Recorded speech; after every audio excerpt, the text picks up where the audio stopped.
பரம பார்வதீபதையே அரகர மகாதேவா. அன்பார்ந்த பக்தி ஒலி நேயர்களுக்கு சுவாமிநாத சாஸ்திரிகளுடைய அனந்த கோடி நமஸ்காரம்.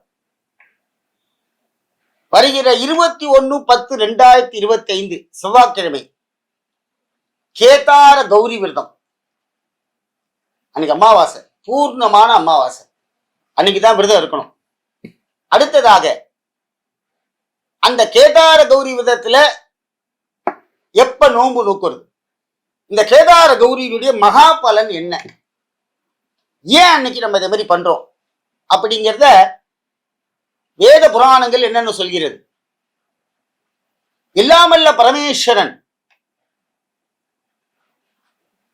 என்ன பண்றார் அப்படின்னா, அம்பாளுக்கு சரிபாகமாக இடம் கொடுத்த நாள் கேதார கௌரி விரதம். அர்த்தநாதீஸ்வரனாக, உமையொரு பாகனாக, பார்வதி பரமேஸ்வரனாக அவதாரமாக காமித்த நாள் கேதார கௌரி. எப்படி நடந்தது? ஒவ்வொரு புராணம் ஒவ்வொன்று சொல்கிறது. அப்படிப்பட்ட இந்த கேதார கௌரி விரதத்துல சுவாமி நல்ல தியான நிலையில இருக்கிறார். சிவபெருமான் நல்ல தியான நிலையில இருக்கும் பொழுது பிரம்மா விஷ்ணு சிவன் இவாள்லாம் எல்லாரும் நாரதர்ல இருந்து எல்லாரும் சுவாமியை பிரார்த்தனை பண்ணிக்கிறார். அப்ப எம்பெருமான் அனுக்கிரகமூர்த்தியாக அப்படியே எல்லாரும் மறைவு மறி பண்ணி தன்னுடைய இடது பாகத்திலிருந்து அம்பாளை சக்தி ரூபமாக வெளிப்படுத்துகிறார். அவதாரம் ஆயிடுத்த அம்பாள் திருப்பி மகாவிஷ்ணு பிரம்மாலாம் அப்படியே ஆனந்த நிலையிலிருந்து சுவாமியை கண் திறந்து பார்க்கிறா. சுவாமி உமையொரு பாகனாக இடைபாகத்திலே அம்பாளை பாதி சரீரத்துல பாதி கொடுத்தார். இந்த விரதத்துடைய மகிமை இப்ப சொல்ல போறேன். எல்லாரும் என்ன பண்றோம், ஆத்துல கலசம் வைக்கிறோம். கலசம் வச்சு அவ பக்ஷணம் பண்ணுவா. ஒரு கயிறு ஒண்ணு இருக்கும், அந்த கயிறை போய் கோவில்ல போய் பூஜை பண்ணுவா. கோவில்ல கலசம் வச்சிருப்பா. சில பேர் கலசம் வைக்க மாட்டாங்க வீட்டுல, சில பேர் கலசம் வச்சிருப்பா. அந்த கலசத்துல என்ன பூஜை நடக்கும் தெரியுமா? உமா மகேஸ்வரரை பூஜை பண்ணி வைப்பார்கள். பார்வதி பரமேஸ்வரன்ட்ட பிரார்த்தனை பண்ணணுமா அந்த கலச பூஜை பண்ணும் போது, எங்க ஆத்துல எப்போதும் மங்கள காரியமாக இருக்க வேண்டும், எங்க ஆத்துல என் பொண்ணுக்கு கல்யாணம் நடக்கணும், என் பையனுக்கு உத்தியோகம் வேணும், என் பையன் ஃபாரின்ல வேலைக்கு போகணும், என் குழந்தை படிப்புல பாஸ் பண்ணணும், அதுக்கப்புறம் நாங்க தீர்க்க சுமங்கல்யா இருக்கணும், எங்க ஆத்துல கெட்டி மேளம் கொட்டிண்டே இருக்கணும். அதனால்தான் கல்யாணத்துல பாடும்போது என்ன தெரியுமா சொல்றார்? முதல்ல கௌரி கல்யாண வைபோகமே ராமா கல்யாண வைபோகமே சீதா கல்யாண இப்படின்னு முதல்ல ஆரம்பிக்கும் போது என்ன சொல்றார்? கௌரி கல்யாணம் தான் ஆரம்பிக்கிறான். பெருமா கோயில்ல பாடினாலும் சரி, அது சிவன் கோயில்ல பாடினாலும் சரி, என்ன முதல்ல கல்யாணத்துல பாட்டு அப்படின்னா கௌரி கல்யாணம். இந்த கௌரி தான் இந்த கௌரி. சிவபெருமானின் இடபாகத்திலே இருக்கக்கூடிய அம்பாளின் நாமதயம் கௌரி. அந்த அம்பாள் மங்களகரமாக இருக்கிறாள். புது தம்பதிகள் சுவாமி இடபாகம் கொடுத்தார். வாழ்க்கையில கல்யாணம் பண்ணி வைக்கிறா பார்த்தீங்களா? கல்யாணம் பண்ணி வச்சோன்னா தம்பதிகள் இனிமேல் டைவர்ஸ்ங்கிற பக்கமே போகக்கூடாது. எவ்வளவு பெரிய ஒன்னும் ஆத்துக்காரி விட்டு கொடுக்கணும், இல்லைன்னா ஆத்துக்காரி விட்டு கொடுக்கணும். அதுக்கு என்ன மூலாதாரம் அப்படின்னா இந்த பார்வதி பரமேஸ்வரன், இந்த கேதார கௌரி விரதம். சுவாமி தன்னுடைய இடபாகத்திலே ஹிருதயத்திலே அம்பாளை கொடுத்துட்டார். நம்ம ஒத்துமையை இங்க காமிக்கிறதுக்கு தான் சுவாமி அவதார ரூபம் காமிச்சார். தம்பதிகள்லாம் நிறைய பேர் சண்டை போட்டு இருக்கா. தயவு செய்து சண்டை போடாதீங்க. அவளுக்கு அவ ஆத்துக்காரர் எழுதி கொடுத்தார், ஆத்துக்காரர் எழுதி கொடுத்துட்டார் பகவான். அதை மாற்ற முடியாது. எல்லாமே ஒவ்வொரு லைன்ல இருக்கு. அப்படிப்பட்ட இந்த கேதார கௌரி விரதத்திலே அம்பாள் மங்கள ஸ்வரூபமாக நம்ம பாத்துக்கு வரா. இந்த ரட்சாபந்தனம் ஏன் கட்டுறோம்? கயிறை அன்னைக்கு மட்டும் வலது கை, எப்போதும் இடது கையில கட்டுவா, அன்னைக்கு வலது கையில கட்டுவான். இந்த வரலட்சுமி விரதத்துக்கும் இதுக்கும் கட்டுவா. அது என்ன அப்படின்னா, அந்த நாடிக்குள்ள போய் அம்பாள் உள்ள பூந்துருவா நம்மள்கிட்ட. அன்னைக்கு எல்லாம் கௌரி விரதம், அந்த கேதார கௌரி விரதம் காப்பு கட்டிட்டோன்னு முதல்ல சுவாமிக்கு நமஸ்காரம் பண்ணிட்டு ஆத்துக்காருக்கு நமஸ்காரம் பண்ணணும். கல்யாணம் ஆகாத குழந்தைகள் எல்லாம் அப்பா அம்மாவுக்கு நமஸ்காரம் பண்ணணும். ஏன் அப்படின்னா, உமையொரு பாகனாக தந்தையும் நீய தாயும் நீய சிவபெருமானே,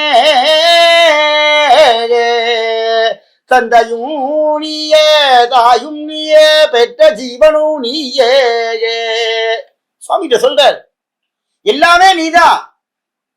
தாயார் இருந்ததுமல்ல தன வயர் எடுத்ததல்ல தரணியை ஆண்டதும் என்ன. எல்லாம் இருக்கு என் காத்துல, காரு பங்களா வீடு வாசல் எல்லாம் இருக்கு.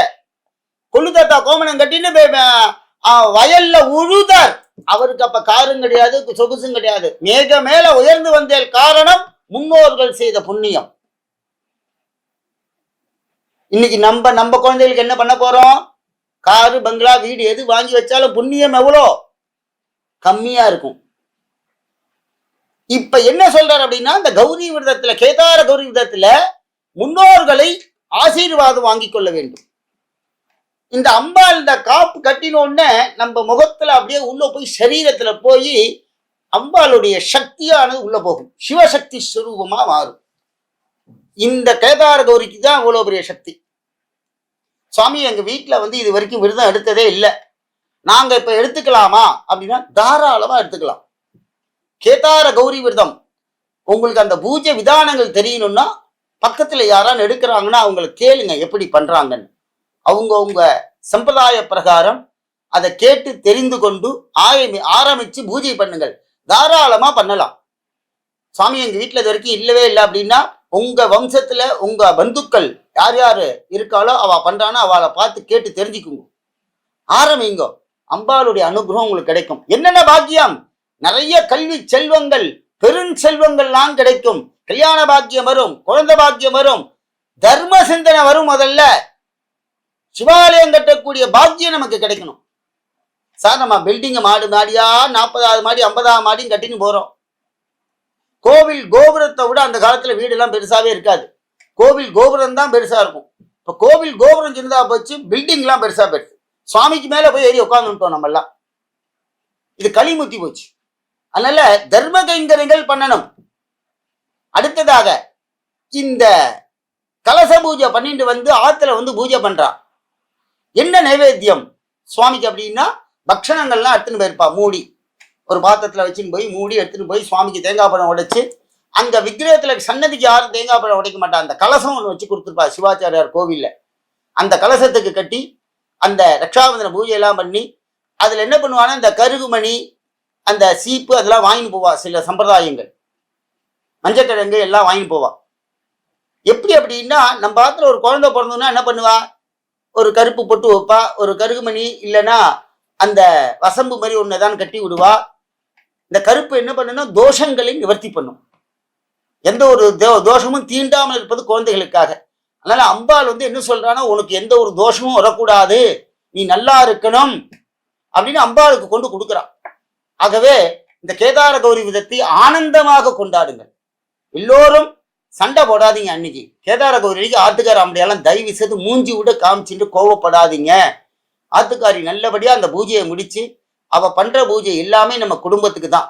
ஆகையினால எல்லா ஆன்மீக செல்வந்தர்கள் சந்தோஷமாக சிவபெருமானையும் பார்வதி தேவியும் அர்த்தநாதீஸ்வரா இருக்கக்கூடிய எம்பெருமானை வழிபட்டு நம்ம வாழ்க்கையில எல்லாம் பாதி பாதி.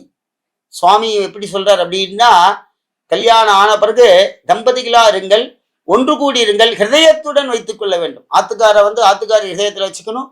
அதே மாதிரி ஆத்துக்காரிக்கு ஆத்துக்கார ஹிருதயமா இருந்து வாழ்க்கையில நல்லது கெட்டகளை பகிர்ந்து கொள்வதற்கு தான் இந்த கேதார கௌரி விரதம். இந்த கேதார கௌரியினுடைய பூஜையுடைய நேரம், கலசம் வைக்கிற நேரம், இதெல்லாம் இப்ப சொல்ல போனேன்.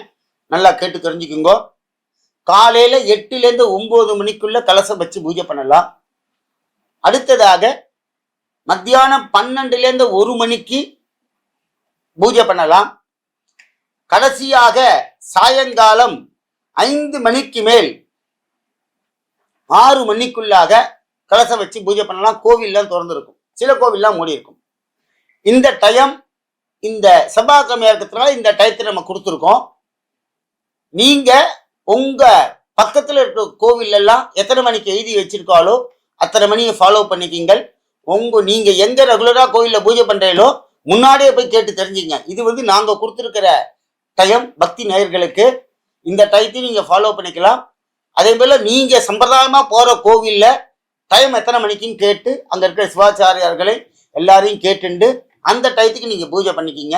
ஏன்னா காலை 9 to 10:30 ராகுகாலம், 3 யமகண்டம், ராகுகாலம் 3 to 4 ராகுகாலம். அதனால இந்த டயத்துல யாரும் எதுவும் செய்யாமல் மற்ற நேரங்களில் செய்து இந்த கேதார கௌரி விரதத்தை கொண்டாடுங்கள். ஓம் நம சிவாய.